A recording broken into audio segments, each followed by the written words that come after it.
Hello again. In this second set of slides devoted to mapping and geovisualization, I will focus on some more specialized types of maps, which I call statistical maps. In contrast to the previous set of slides where we focused on the core cartographic principles, which primarily were developed in function of presentation graphics, these kinds of maps are really all about exploring interesting aspects of the data. And I'm going to cover 4 different types. Some of these are very unique to GeoDa, others are common in cartographic practice. Outlier maps, association between categories, collocation maps as we call them, cartogram, and then conditional maps. Outlier maps are really tweaks of regular maps where the categories are chosen so as to emphasize particular characteristics of the data, in particular the extremes of the distribution. So let's start with a percentile map. So a percentile map is basically the same as a quantile map. It is a quantile map, but when you think about it, a percentile map would have 100 different categories, which isn't really that practical. So what I call a percentile map is really a simplification of these 100 categories to only 6. And specifically, I focus on the lowest 1%, then 1 to 10, then a big chunk, 10 to 50, another big chunk, 50 to 90, then 90 to 99, and the upper 99%. So the idea here is to bring out where the extreme observations are. And of course, the logic behind it, or the motivation behind that, is if these extreme values are all in the same place, that is something of interest. Because we emphasize the extremes, the legend is diverging, so away from the median. Obviously, since we're dealing with percentiles, this is only going to work well when we have more than 100 observations. And as we've already seen, the same problem with quantile maps we also have here, namely problem with ties. Let's look at our example, which we keep using, the rent example. Now right away, you see there is a bit of a problem in that we only have 55 observations. So 1% of 55 is 0.55, so there's really no way to pick the lower percentage or the higher percentage because in essence, we don't have enough observations. So GeoDa arbitrarily focuses on the top 1%. So the top observation, there's only one, is this particular borough here with very high rents. And then we look at the next 10%, and we have those here, and we have 4 of them in the lower category.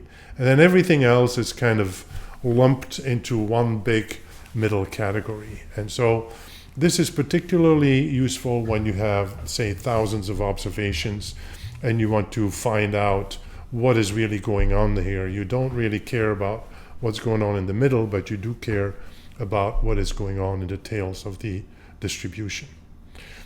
The second type of outlier map is a box map. We've already seen a couple of times, and that's based on the logic behind a box plot, or as it's also sometimes known, a box and whiskers plot. And the objective of a box and whiskers plot is to show the shape of the distribution around the median, particularly how symmetric the distribution is relative to the median. And it also gives a mechanism to identify outliers. So how does that work? Well, an important concept is we have central tendency of a distribution, which in this case would be the median, but we also want to know something about the spread around that central tendency. And in a box plot, that spread is calculated as the interquartile range. And the interquartile range is the value difference between the 25 percentile and the 75 percentile. So each of these correspond to a value. The difference between those two is a range. You can think of it as the range of values that contain 50% of the middle range of the observations, because from 25 to 75 is half of the observations. So that's the interquartile range. Then, using that measure of spread, we define a notion of extreme by means of what is called a fence or a hinge. And the fence is constructed on the top and on the bottom, starting at the 75 percentile, as 1.5 times the interquartile range. Everything above that fence is an upper outlier. And the same thing in the bottom, 25 percentile minus 1.5 times the interquartile range. Everything below that is called an outlier. So the outliers are literally outside the fence. How does that look? Same example, the rent example, figure on the left.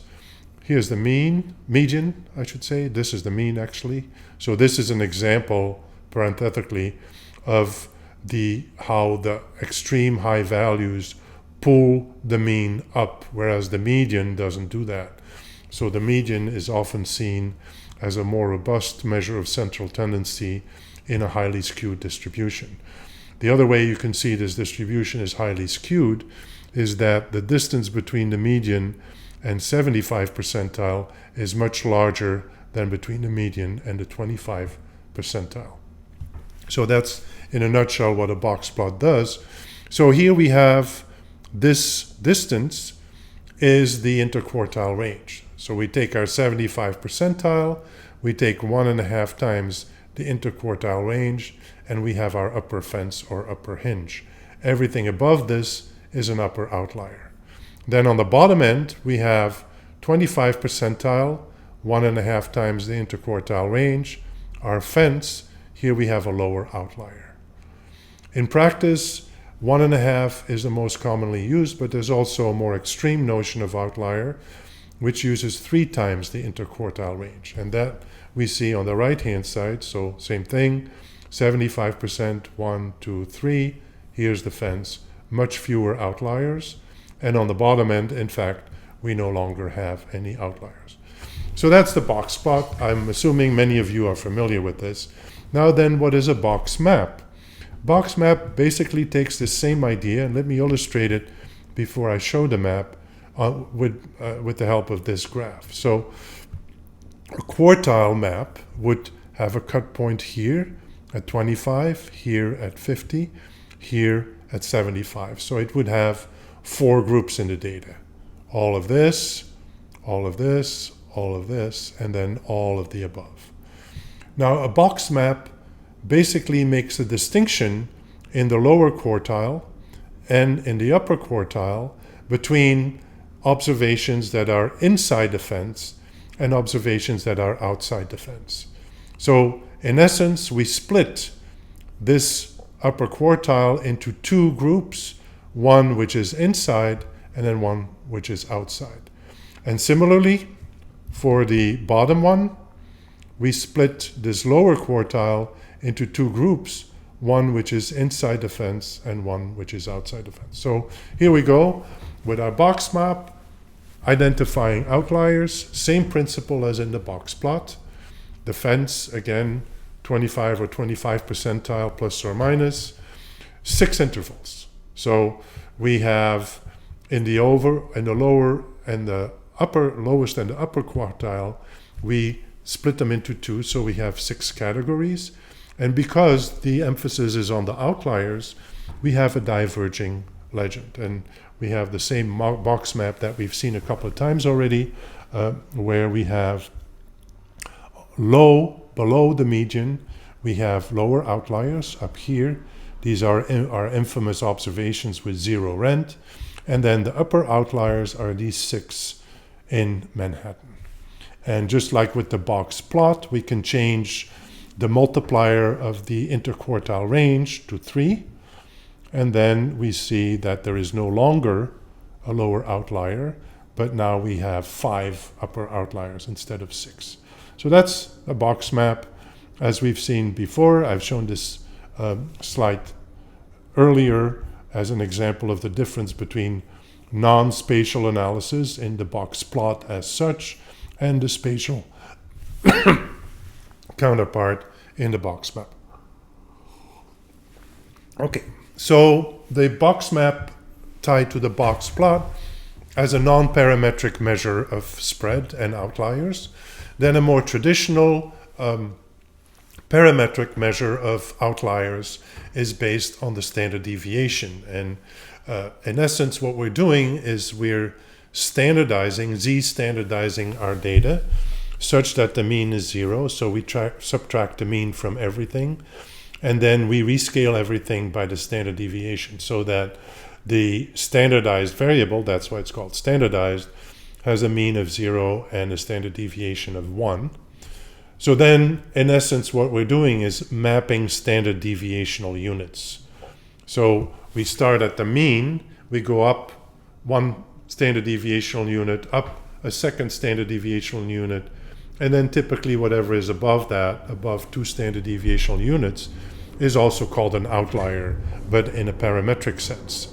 And the same on the lower end. And just like with the box map, again, because we're interested in the extremes of the distribution, we are using a diverging legend. Now, in contrast to the box map, where every quartile, remember, has the same number of observations, in a standard deviational map, because the cut points, so to speak, are now standard deviational units, there could be intervals in the distribution that actually have no observations. And this is the case in our example here, where now the midpoint is not the median, but the mean, the average, and we go down in standard deviational units, and we go up in standard deviational units. And so now we see again, there's 3 observations that are further away from the mean than 2 standard deviational units in the low direction, and then 5 in the high direction. So again, the middle part is pretty amorphous. We're not really that interested in it. We're interested in the extremes of the distribution. Also, as I pointed out, since we're using a different set of cut points, there is no guarantee that there are observations in each interval, and in fact this one doesn't have any. So these are our outlier maps. My favorite one is a box map. I use it all the time to get a quick and dirty idea of what is going on in the data set.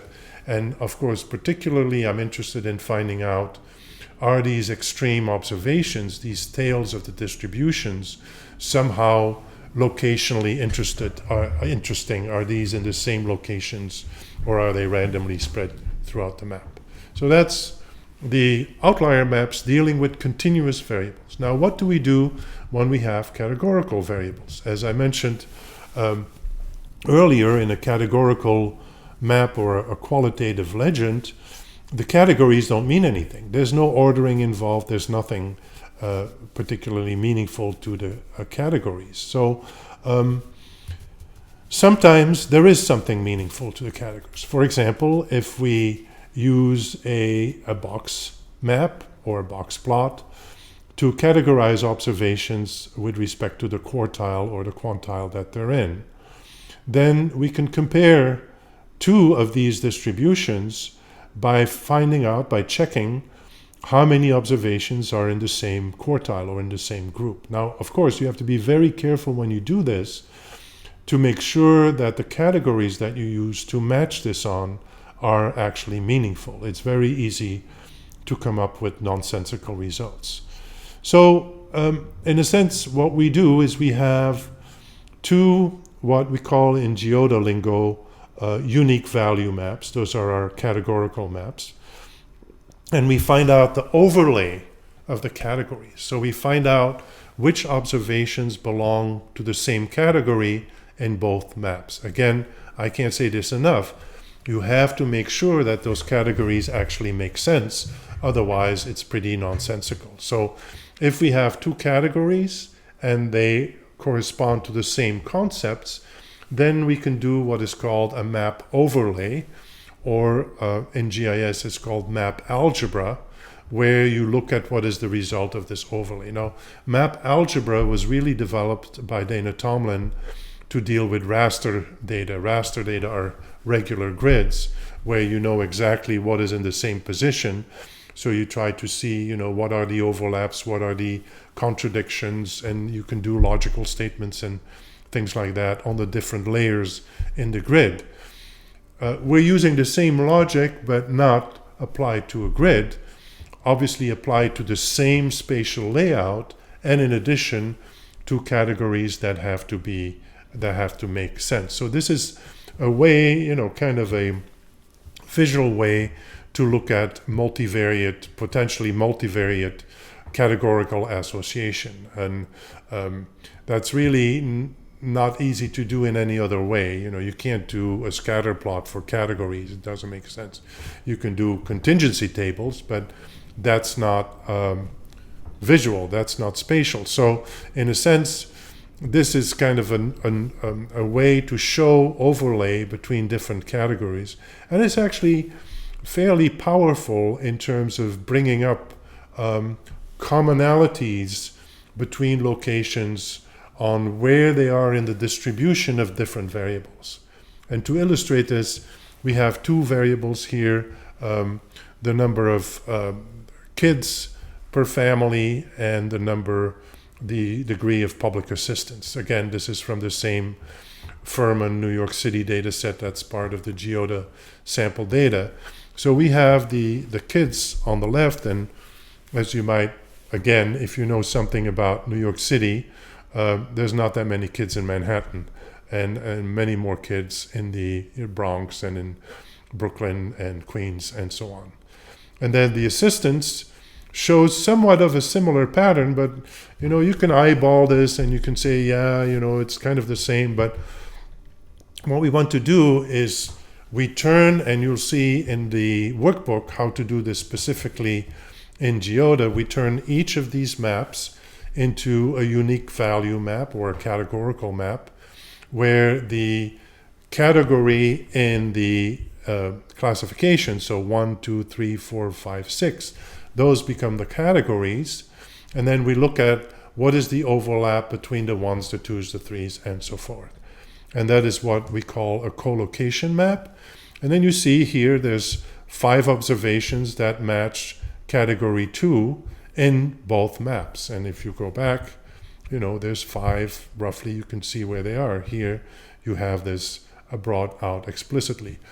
Of course, with a small data set like this, with only 55 observations, you can sort of eyeball it. But if you have, 10,000 observations, and you have, say, you're looking at rents or house prices or something similar to that, you can't eyeball it anymore. And that's where these kinds of collocation maps become very handy. And you can also use it, although there's a little bit on shaky statistical grounds, and I'll talk about that in much more detail later on, to highlight locations that have significant local statistics for a number of different variables, and we'll talk about that later. So anyway, this is the collocation map, a quick and dirty way to look for categorical association. So as I said, these outlier maps and a collocation map are kind of peculiar to GeoDa. These are things that I've found myself to be very useful in my own work, and some people share that feeling, some people don't. But the next two topics are traditional types of maps. The cartogram has a huge literature, and actually you might have seen cartograms without knowing that they were cartograms. So basically, a big problem with choropleth maps is that they use the area of the unit to map. So if you map of census tracts, the area of the census tract is on the map. If you have a map of US counties, the area of the county is what you see on the map. Now, this can be problematic because, again, human perception tends to be attracted to larger spatial units. And if you know anything about the US, the counties west of the Mississippi are much larger than the counties east of the Mississippi. So naturally, your attention gets drawn to these big counties in California and Texas and Arizona, rather than to the teeny counties in Massachusetts, where they're not even called counties. Okay, so that can be a problem. For example, and we'll see this later, in one of the sample data sets that we use, is for homicides in U.S. counties. And at that time, one of the highest homicide rates was in New Orleans. Now, on the map of U.S. counties, New Orleans is a teeny little dot, and you hardly see it at all. So that's a problem. And to avoid the misleading effect of area, the idea of the cartogram is to use a transformed shape. And so instead of using the original area shape, you transform it into something else that has a direct relationship to the variable of interest. So if you're interested in mapping crime rates, rather than having the teeny area of New Orleans, you will have a shape, a rectangle or a circle or something even more goofy that represents the value of the crime rate. And I just want to illustrate two types. GeoDa supports a circular cartogram, but as I mentioned, that's by no means the only way. You have also what is called a contiguous cartogram, which can take rectangles or even weirder shapes to represent the values. And let me just give a historical example, and this is kind of interesting because of the changes in the Electoral College over time. So the Electoral College is how in the US the president is being elected. It's not a direct vote, it's an indirect vote. It's a two-stage process. And each state has a number of people in the Electoral College. So what we see in these maps, if you look carefully, for example, Pennsylvania here, in the time of Ronald Reagan in 1980, was much larger than Pennsylvania now. And the reason for that is that population has moved to the south and the west. So look at Arizona, has almost doubled in size. And so what the idea is behind the cartogram is to show the area as the number of electoral votes, and then the color is just how they voted. So the idea is to take away, so basically what's going on here is that this part of the country in 1980 had much fewer people than this part of the country, but if you can visualize a physical map of the US, it's much more balanced, so you wouldn't see that at all. In GeoDa, we have a circular cartogram, which is, some people hate it, some people like it. We basically represent the size of the variable by the radius of the circle. We can also play with the colors. You have more detail about that in the workbook. So in essence, this is the map of New York in terms of representing the rents. Now, this doesn't look like New York at all, you may say, and in fact, it doesn't. But the idea is that the small size of, say, this borough in Manhattan is compensated for by increasing its area so that it's proportional to the rent. Now, this is actually a very tricky problem because what we're trying to do under the hood is to keep these circles as closely as possibly aligned to their physical layout in the actual map. And we want the radius to represent the value, in this case, of the rent. So basically what's going on under the hood is a nonlinear optimization that keeps moving these circles around so that they represent the original layout as closely as possible, but yet keep their radiuses proportional to the variable of interest. And I'm not a big fan of cartograms, but people are. And the way I recommend using it is, as in this figure here, together with a map that tells you a little more of what the real area is. And especially when you have hugely disparate areas, as you do actually in the New York example, because the boroughs here in Staten Island are much larger than the ones in Manhattan. So your attention, whether you like it or not, will tend to be pulled towards Staten Island, whereas, see, these are very small circles, and here's the Bronx with the 3 zeros, which are teeny, even though they are kind of fairly large in Upper Manhattan. So That's the idea behind a cartogram. Waldo Tobler has a very nice historical overview of where cartograms came from and the different forms and the mathematical problems underlying them, which is one of the references in the workbook. Then the last set of statistical maps that I wanted to talk about today is a conditional map. And a conditional map is actually a special case of a conditional plot. This is also known as a trellis graph or a facet graph in classic statistical graphing. In our world, in the geographical world, they're called CC maps or conditioned choropleth maps. There's a book by Carr that has many different examples of it. But basically, the idea is that instead of making a map for all the observations, you make little maps, we call them micro maps, for subsets of the observations.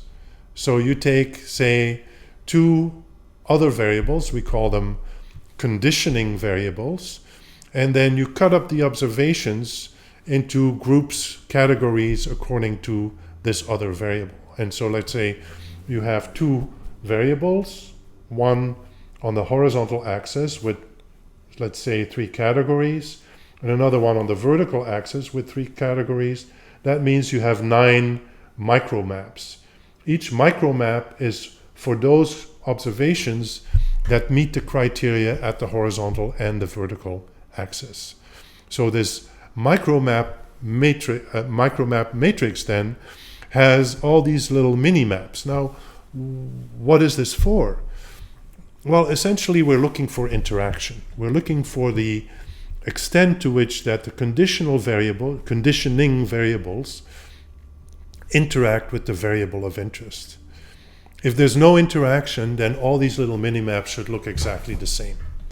However, if there is interaction, then there should be a structural difference between the maps, say between left and right and upper and lower. And let me illustrate this. It's a little bit of a artificial example, but we still have our rent as the variable of interest, but we have 2 conditioning variables. On the horizontal axis, we have the percent Hispanics not born in the US. So this gives a measure of the degree of immigration into a neighborhood by people of Hispanic origin. And on the vertical axis, we have the household size. So on the top, here are households with a lot of members, households with very few members, very few Hispanic immigrants, very many Hispanic immigrants. So the idea is now, can we see some structure here, or are all these maps basically the same? And in this particular example, because there's only 55 observations, it's actually more useful to do a 2-by-2 comparison. And if you look at this map a little more carefully, maybe it doesn't strike you, but it strikes me that the reds and the dark browns are here on the bottom maps and not on the upper maps.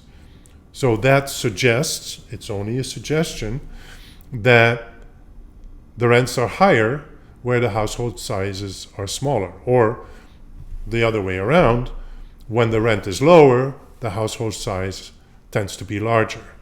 On the other hand, there's very little difference between the maps on the left and on the right. In other words, there doesn't seem to be any interaction between the percentage immigrants from Hispanic origin and the rent in the New York setup. So this is, as I said, a little bit of an artificial example, but oftentimes the classic example of a micromap has to do with lung cancer and smoking and socioeconomic conditions. That is the classic Carr example.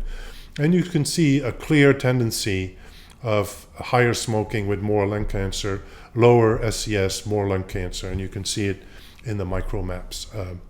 But this is an example of a conditional map. GeoDa actually supports different kinds of conditional plots. We'll revisit that next week. So basically what I wanted to do with these 2 sets of slides this week is to present you the basic elements of mapping and geovisualization. We've seen what we have to pay attention to. We have to know a little bit about projections, not much, but just enough to know what we're doing. We have to be sensitive to colors, sensitive to the kind of legend. We know the difference between a quantile map, a natural breaks map, and an equal interval map. And then what we covered in this set of slides, there are these specialized maps, or they're really visual devices that help you find interesting patterns in the data. And in the end, that's what it's all about. Again, as always, if you have questions or concerns, either contact the TAs or send me an email or set up a Zoom conference.